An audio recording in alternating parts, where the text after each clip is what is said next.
నమస్తే. మొత్తానికి తెలుగుదేశం, జనసేన పొత్తు తర్వాత మొట్టమొదటిసారిగా ఒక వేదికపై జనసేనాని పవన్ కళ్యాణ్, అలాగే తెలుగుదేశం పార్టీ అధినేత నారా చంద్రబాబు నాయుడు పాల్గొన్నారు. దానికి సంబంధించి ప్రసంగించారు. ముఖ్యంగా యువగలం కార్యక్రమం ముగింపోత్సవం సందర్భంగా ఆ కార్యక్రమం జరిగింది. నవశకం అని దానికి పేరు పెట్టినటువంటి క్రమంలో ఒక రకమైనటువంటి నూతన ఉత్సాహం, ఉత్తేజం కూడా వచ్చిందనే చెప్పాలి. పెద్ద సంఖ్యలో అక్కడికి చేరుకున్నటువంటి అభిమానులు, కార్యకర్తలు ఆ కార్యక్రమం అయ్యేంత వరకు అలాగే ఉన్నారు. అది విజయనగరం జిల్లా పోలిపల్లి గ్రామంలో జరిగినటువంటి సభ. ఇక్కడ చాలా ఇంట్రెస్టింగ్గా మనం చెప్పుకోవాల్సినటువంటి అంశాలు ఏంటంటే, ప్రధానంగా నారా చంద్రబాబు నాయుడు, లోకేష్, అలాగే పవన్ కళ్యాణ్, బాలకృష్ణ నలుగురు మాట్లాడినటువంటి అంశాలు ఇప్పుడు కీలకంగా చర్చకు దారితీశాయి. నలుగురు మాట్లాడేది కూడా ఒకటే, వచ్చే ఎన్నికల్లో తెలుగుదేశం పార్టీ, జనసేన కలిసి ప్రభుత్వాన్ని ఏర్పాటు చేయాలి. ఆ దిశగా మేము ముందుకు వెళ్ళబోతున్నాం. వైసీపీకి భయం పట్టుకుంది, అందుకే అభ్యర్థులను మారుస్తూ ట్రాన్స్ఫర్స్ చేస్తూ ఉన్నారు. కాబట్టి ఇక తగిన బుద్ధి చెప్పే సమయం దగ్గర పడింది అని చెబుతూ కొంత కీలకమైనటువంటి వ్యాఖ్యలు చేశారు. దానికి సంబంధించి నారా చంద్రబాబు నాయుడు ఒక ప్రకటన కూడా చేసినటువంటి క్రమంలో, అంటే మమ్మల్ని గెలిపించండి, అధికారంలోకి వస్తే ఏ రకమైనటువంటి మేము పథకాలు అమలు చేస్తామనే దాని మీద కూడా మాట్లాడినటువంటి సందర్భంలో నారా చంద్రబాబు నాయుడు సభలో ప్రకటించారు. ఆర్టీసీ బస్సుల్లో మహిళలకు ఫ్రీ. ఆల్రెడీ ఇప్పటికే కొన్ని రాష్ట్రాల్లో ఆయా రాష్ట్ర ప్రభుత్వాలు దీన్ని అవలంబిస్తుంది. మొన్న తాజాగా తెలంగాణలో కూడా కాంగ్రెస్ పార్టీ అధికారంలోకి వచ్చిన తర్వాత ఇదే తీసుకుంది. అలాగే త్వరలోనే అమరావతి, తిరుపతిలో సభలు పెడతామన్నారు.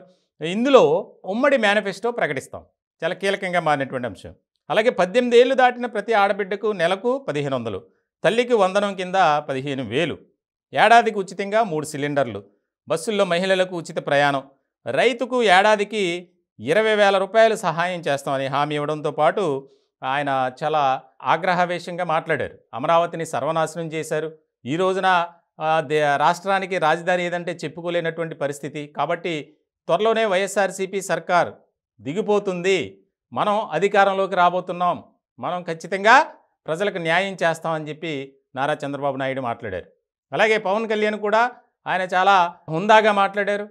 ముఖ్యంగా ఏదైతే వైఎస్ఆర్సీపీ మేమే గెలుస్తామని చెప్పి ఎంతో ధీమాగా ఉంది, కానీ మనం వారికి బుద్ధి చెప్పాల్సిన సమయం ఆసన్నమైంది అని కీలకమైనటువంటి వ్యాఖ్యలు చేశారు. అలాగే లోకేష్ కూడా ఈ యువగలం కార్యక్రమం ద్వారా నేను ఎన్నో విషయాలు నేర్చుకున్నాను, ప్రజల్లో మమేకం అవటం నాకు చాలా సంతోషంగా ఉందని మాట్లాడారు.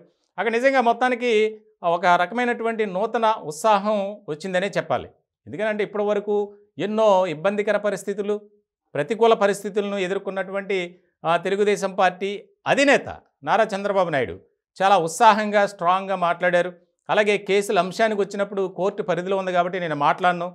పవన్ కళ్యాణ్ గారు సినీ జీవితంలో ఉన్నప్పుడు ఎలాంటి కేసులు లేవు, కానీ రాజకీయంలోకి వచ్చిన తర్వాత ఆయనపై కేసులు పెట్టారు. ఇది రాజకీయంలో భాగంగా కుట్ర అంతే తప్ప ఇదేమీ కాదు. దీనివల్ల ఎవరూ కూడా బాధపడొద్దు.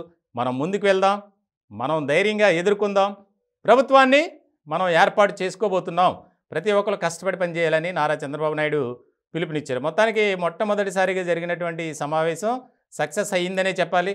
త్వరలోనే దానికి సంబంధించి అంటే ఇంకెక్కడ సభలు పెట్టాలి, ఏ విధంగా వెళ్ళాలనే దాని మీద రెండు పార్టీలు మాట్లాడుకొని మేము నిర్ణయం తీసుకుంటామని చెప్పి సభా వేదిక మీద ప్రకటించారు.